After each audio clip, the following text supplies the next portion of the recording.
আহ, শিবিরের কেউ যদি প্রভাব বিস্তারের রাজনীতি বা হল দখলের রাজনীতি করতে চায়, তাহলে হচ্ছে তাদের ব্যাপারে আপনাদের যারা নেতৃত্ব পর্যায়ে যারা আছেন তাদের অবস্থান বা পদক্ষেপ কি হবে?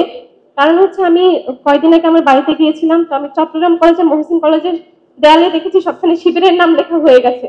এখন তো তারা এখনো ক্ষমতায় আসেনি, ক্ষমতায় আসলে কি তারা এই ধরনের কোনো ক্ষমতার সুযোগের অপব্যবহার করে রাজনীতি মানে করার সুযোগ আছে কিনা? ধন্যবাদ।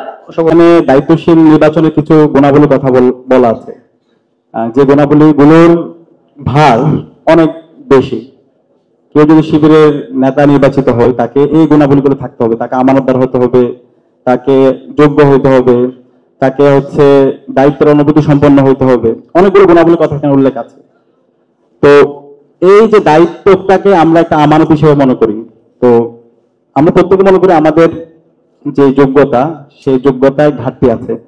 তো এত বড় দায়িত্ব যখন আমার কাছে চলে আসছে, আমি কি আসলে পারবো কিনা, মানে আপনাকে করবো সেটা হচ্ছে দায়িত্বের ভার কি এরকম যে আপনাকে কিছু কাজ করতে হয়, খুবই কমপ্লেক্স কাজ, টাকা উঠাইতে হয় সাবেকদের কাছ থেকে, এটা আবার খরচ করতে হয়, আবার অডিট করতে হয়, আবার যেটুকু আলাদা যা আসছে, আবার এগুলোর আবার রেগুলার প্রোগ্রামে আপনাকে প্রশ্নের মুখোমুখি হইতে হয়, এই জন্য ভারী মনে করেন? নাকি এখানে আপনার কাছে রিসোর্স এবং এটা ইউটিলাইজেশন নিয়ে আপনার কোনো ফিউচার জবাবদিহিতার কারণে ভারী মনে করেন? এক্সাক্ট কারণ কোনটা? দুটাই।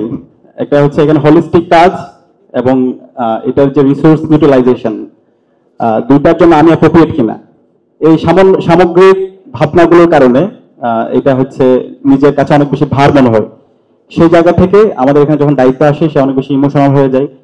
দায়িত্বটার যথাযথ আমানত সে পালন করতে পারবে কিনা, কারণ যেহেতু এখানে ব্যক্তির তার কোনো চাওয়া পাওয়া নাই, তার চা পাওয়া হচ্ছে সে যে অবস্থায় রিসোর্সটাকে পেয়েছে সেটার প্রপার ইউটিলাইজেশন সে করতে পারবে কিনা।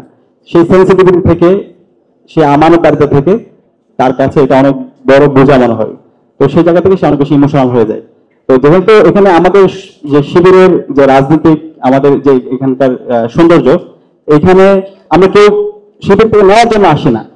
আমি যে অন্যান্য ছাত্র সংগঠন যেটা হয়, কেউ যদি একটা পদ পাই তার অনেক পারপাস থাকে, আমি এর মাধ্যমে এই জিনিসগুলো অর্জন করব, অথবা আমার এই হচ্ছে জিনিসগুলো আসবে। কিন্তু শিবির আমরা এখানে দেওয়ার জন্য আসি। আমি এখানে শিবিরের পদপদবি দিয়ে আমি এটা করব এটা করব, এই গেম করা আমাদের পারপাস থাকে না। তার মানে এখানে আপনারা একটা অর্গানাইজেশনাল কালচার ডেভেলপ করছেন, যেটা একটু নিউ থিং আমাদের কাছে, বাট এটা আপনারা এটা প্র্যাকটিস করতে পারেন ভালো। ওকে, আমরা সেভাবে তুলে নিচ্ছি। আমরা অডিয়েন্সের কাছে এই প্রশ্নটা এখন যাবো, তবে তার আগে লাস্ট প্রশ্ন, সেটা হচ্ছে শিশির মনিরের কাছে। সে যিনি, ওনার কাছে প্রশ্ন আসছে যে ব্যক্তির দায় সংগঠনের উপর আসবে না, সেক্ষেত্রে ফেসিবাদের ব্যাখ্যা করতেন।